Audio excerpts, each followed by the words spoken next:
우리는 이 자본을 포함한 성경의 모든 말씀을 읽고 들을 때마다 반드시 올바르게 깨달아야 하고 깨달은 말씀을 나의 생활로 그대로 옮겨야 합니다. 그래서 우리에게는 이 말씀에 대한 믿음이 먼저 있어야 하고 이해력이 있어야 하고 이 말씀을 해석하는 능력이 있어야 합니다. 동시에 이 말씀을 내 생활에 구체화하고 실천하는 능력도 있어야 합니다. 그래야만 우리의 성품이 달라지고 우리의 생활이 달라지고 결국에는 나의 운명이 달라지게 되는 것입니다. 18절입니다.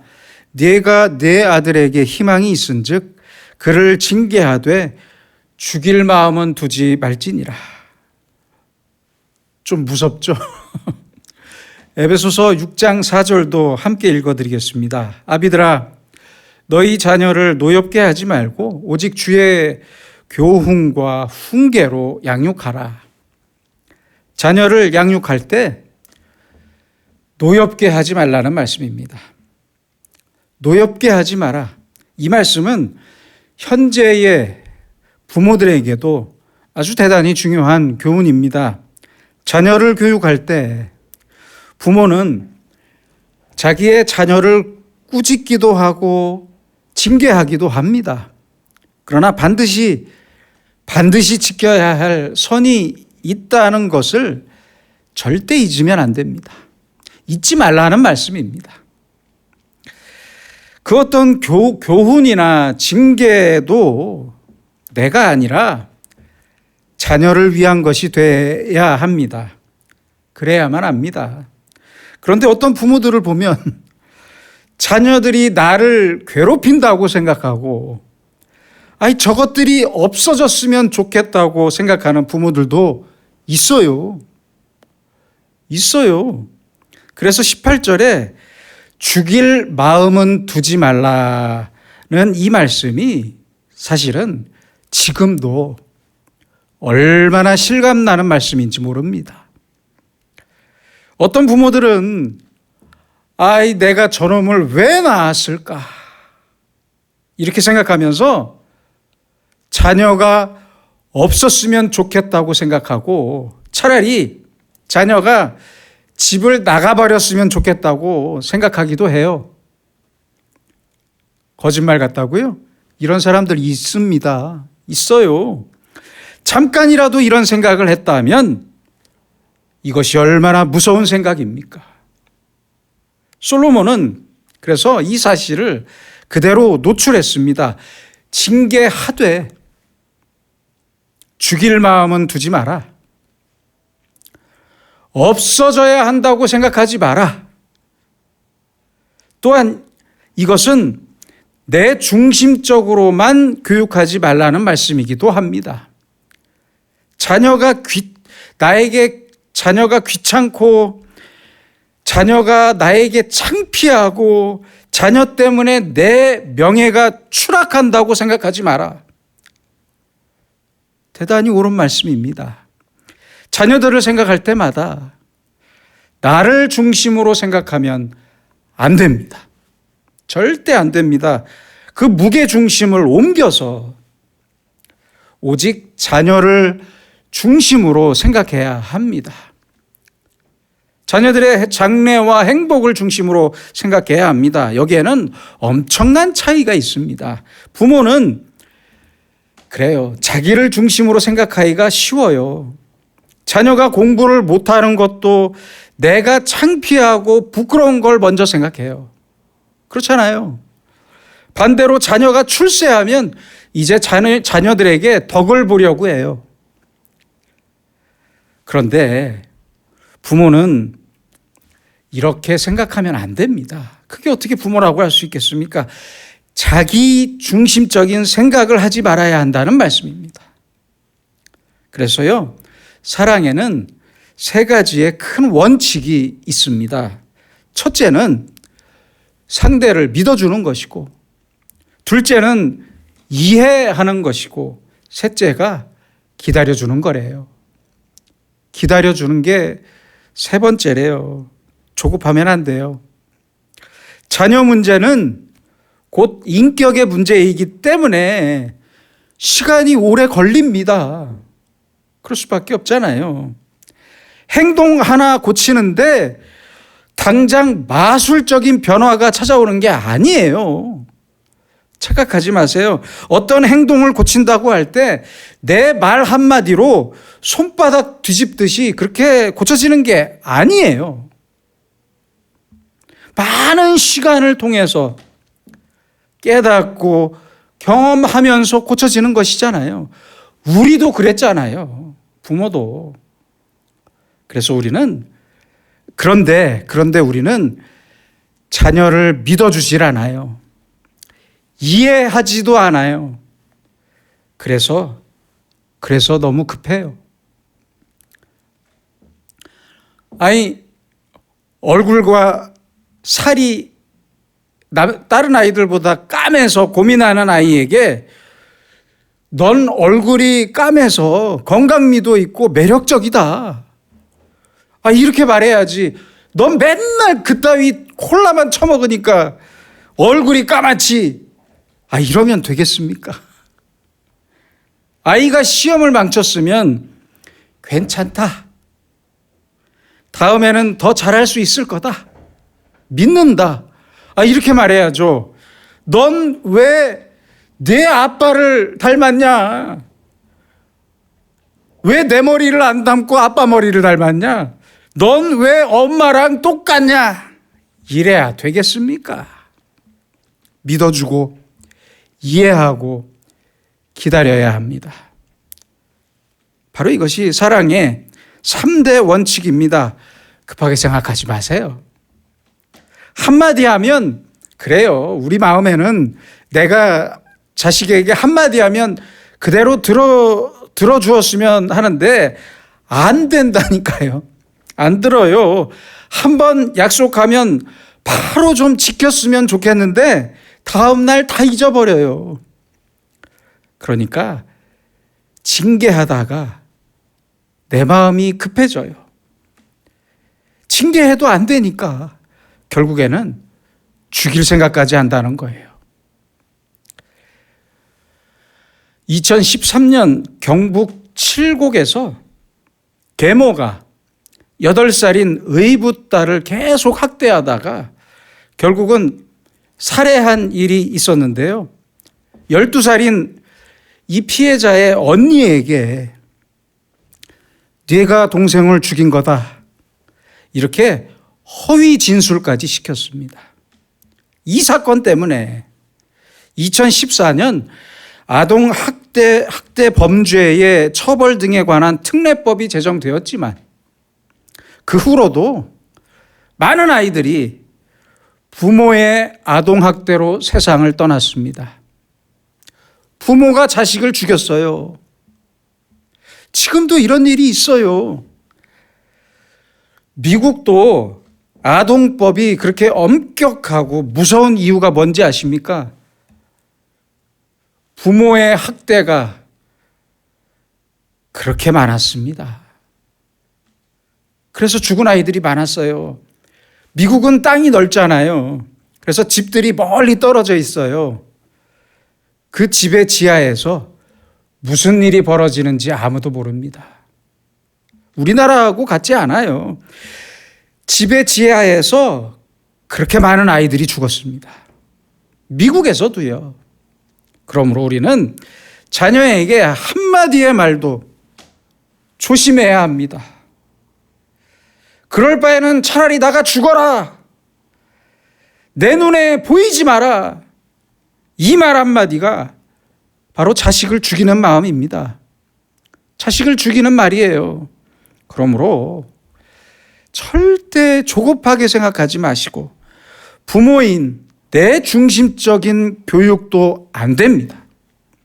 자녀들을 깊이 이해하면서 기다릴 줄 알아야 하고 자녀들을 노엽게 하면 절대 안 됩니다.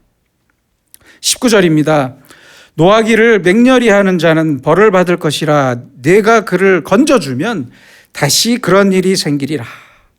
쉽게 화를 내고 자신의 감정을 다스리지 못하는 사람은 자신의 그 분노 때문에 벌과 불이익을 받을 것인데 바로 그때 그를 돕지 말라는 말씀입니다.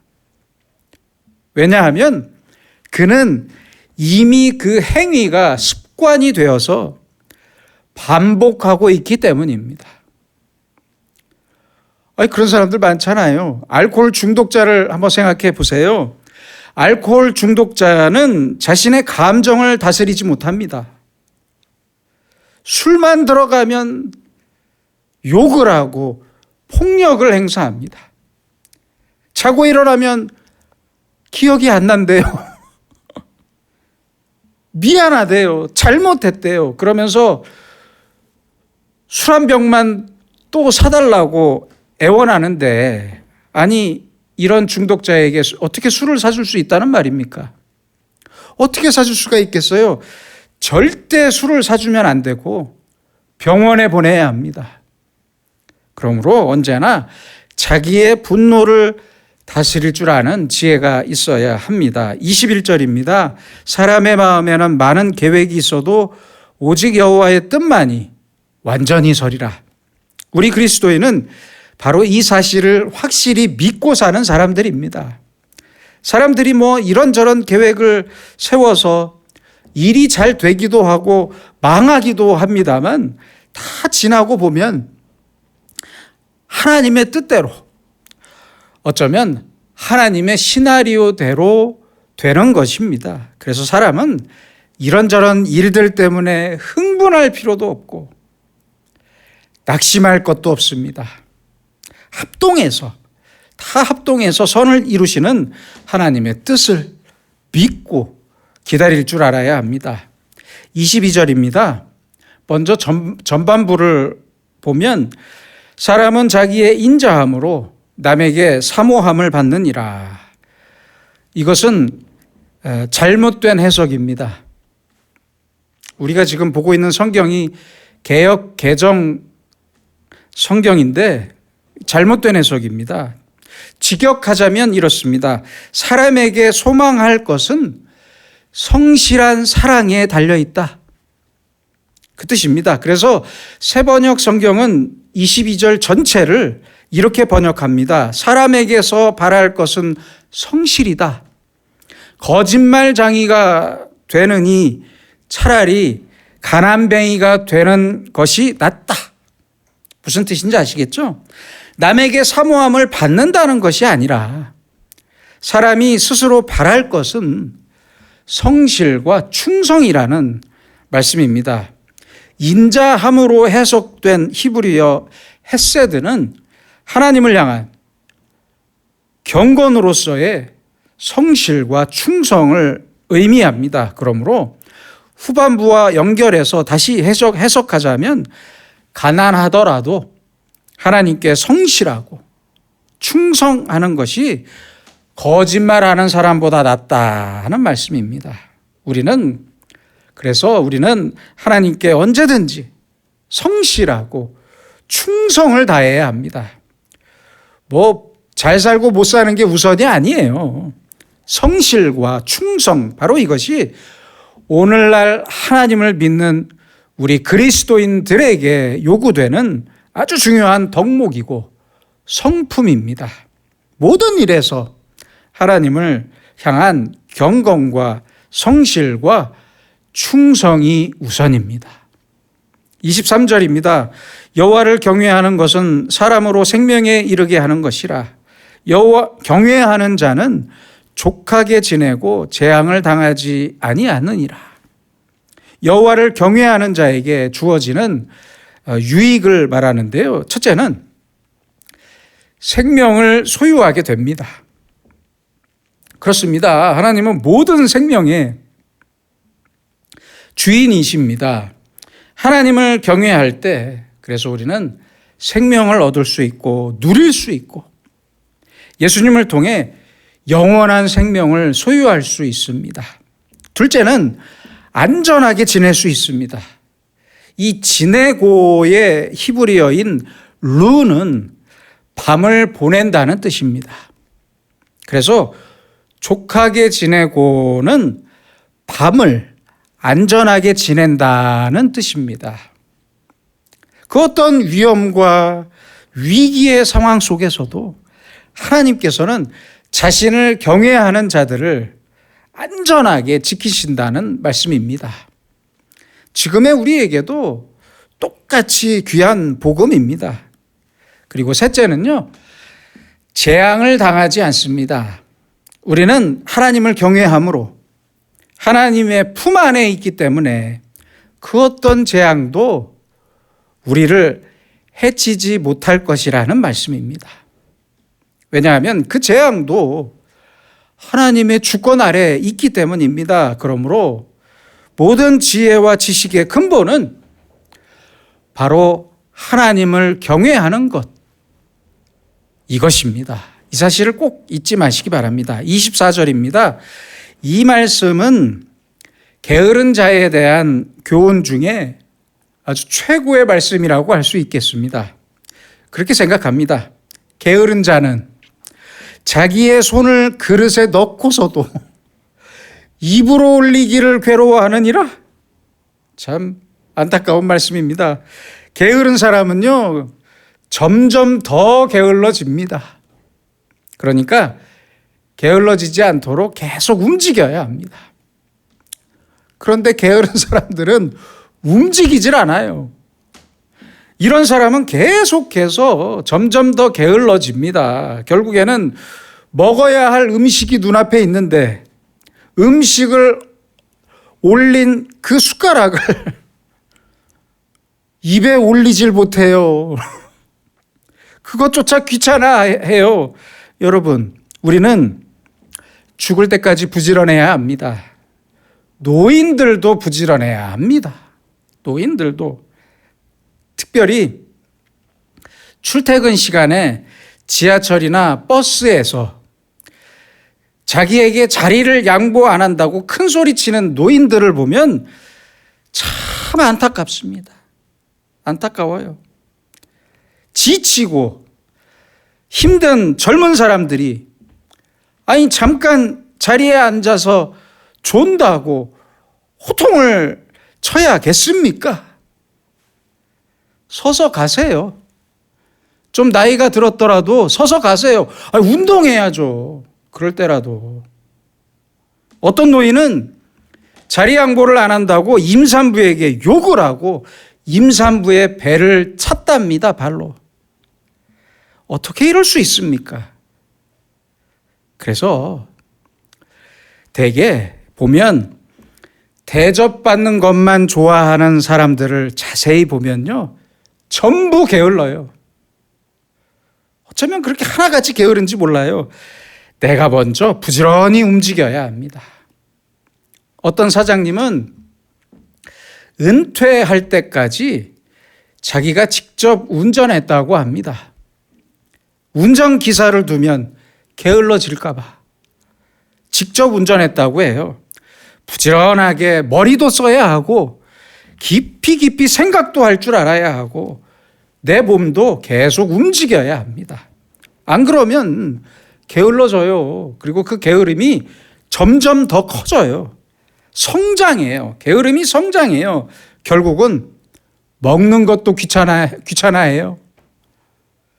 예전에 제가, 개인적인 말씀이라 죄송하지만 예전에 제가 어느 전도사님 집에 가서 깜짝 놀랐습니다. 밖에서 만날 때는 멀쩡한데 집에 가봤더니 옷은 여기저기 널브러져 있고 냉장고 음식은 다 곰팡이 펴 있고 집이 아주 쓰레기장이에요. 보세요. 게으른 자는 자기 손을 그릇에 넣고도 입에 올리기를 귀찮아해요. 이러면 끝난 겁니다. 귀찮아서 어떻게 삽니까? 그러니까 부지런해야 합니다. 게으름의 노예가 되기 시작하면 걷잡을 수 없어요. 26절입니다. 아비를 구박하고 어미를 쫓아내는 자는 부끄러움을 끼치며 능욕을 부르는 자식이니라. 부모를 학대하는 사람은 능욕을 스스로 부르는 사람이고 결코 명예를 얻지 못할 것입니다. 자식이 부모를 학대하면서 자기의 성공을 이루고자 하는 것은 가장 어리석은 짓입니다. 하나님이 허락하지 않습니다. 언제나 부모님을 공경할 때, 어른들을 공경할 때 그에게 하나님의 영광이 따라오는 것입니다. 아비를 구박하고 어미를 내쫓는 자가 잘 되는 일은 절대 있을 수도 없고 있어서도 안 됩니다. 절대 그럴 수 없다는 말씀입니다. 29절입니다. 심판은 거만한 자를 위하여 예비된 것이요 채찍은 어리석은 자의 등을 위하여 예비된 것이니라. 거만한 사람은 심판을 받을 수밖에 없어요. 반대로 겸손하면 존경을 받습니다. 그러므로 우리는 결코 교만하거나 거만하면 안 됩니다. 나도 모르게 교만해져서 남을 비판하고 안 좋은 말을 하면 안 됩니다. 혹시라도 내가 교만해지지 않았나? 언제나 자기를 꼼꼼하게 살피면서 항상 조심해야 합니다. 채찍은 어리석은 자의 등을 위하여 예비된 것이니라. 인생의 채찍, 실패와 질병의 모습을 가진 채찍에는 아주 확실한 목적이 있습니다. 하나님이 내리치시는 그 매에는 반드시 의미가 있어요. 왜요? 말로 통하지 않아서 그래요. 말로. 상속 전문 변호사인 유지은 변호사가 소개하는 사연을 들어보니까 도박에 빠진 어떤 남자가 있었는데요. 자기 딸의 결혼 적금까지 도박으로 다 탕진했다고 하더라고요. 그 아내는 밤낮으로 공장 일을 하면서 어렵게 두 딸을 키웠는데 우연히 큰딸의 결혼 적금이 해약된 것을 보고 큰 충격을 받았다고 합니다. 나중에는 아내와 딸들이 살던 아파트까지 팔아서 도박하려고 했는데 다행히 아내가 미리 알고 겨우 막았다고 합니다. 아니 아버지가 돼서 어떻게 이토록 무식하고 양심이 없을 수 있는 것입니까? 이런 사람에게 어떻게 채찍을 들지 않을 수 있습니까? 하나님의 입장에서도 이제는 사건을 통해서 말씀할 수밖에 없는 거예요. 내가 끊을 것을 끊지 못하면 하나님께서 채찍을 통해서 끊게 하십니다. 내가 해야 할 일을 하지 않으면 하나님께서 강권적으로 하게 하십니다. 그게 채찍이에요. 그러면 채찍이 왜 주어지는 것입니까? 왜 채찍을 주실 수밖에 없는 것입니까? 거만하고 어리석기 때문이에요. 고집이 세고 멍청해서 말이 통하지 않아요. 하나님의 말씀이나 성령의 감동까지 전혀 통하지 않아요. 그러면 어떻게 해야겠습니까? 결국은 사건을 통해서 하나님께서 때리십니다. 그러므로 우리는 항상 지혜로운 자가 되어서 나에게 주시는 하나님의 말씀을 겸손히 듣고 그 말씀을 깊이 깨닫고 우리의 행동을 오늘부터 즉시 고쳐나간다면 하나님의 채찍은 우리와 아무 상관이 없을 것입니다. 그래서 우리는 어리석은 자의 등을 위해 채찍이 있다는 이 말씀을 항상 기억하고 살아야 합니다. 기도하겠습니다.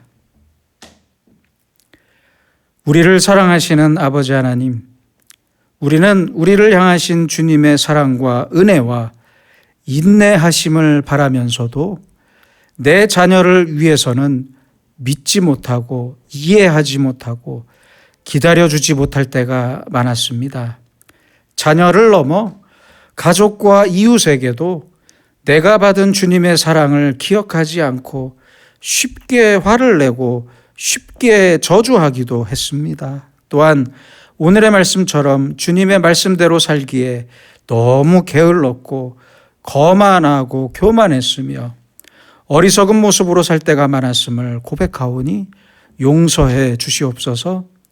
이제 오늘부터는 하나님을 깊이 경외하는 자로 살게 하셔서 주님께로부터 선물로 받은 우리의 생명을 안전하게 지키시고 그 어떤 재앙도 해치지 못하는 주님의 품 안에 살게 하옵소서. 그래서 사랑하는 자녀와 함께 주님의 뜻을 조용히 이루어가는 가장 겸손한 주님의 자녀로 살게 하여 주시옵소서.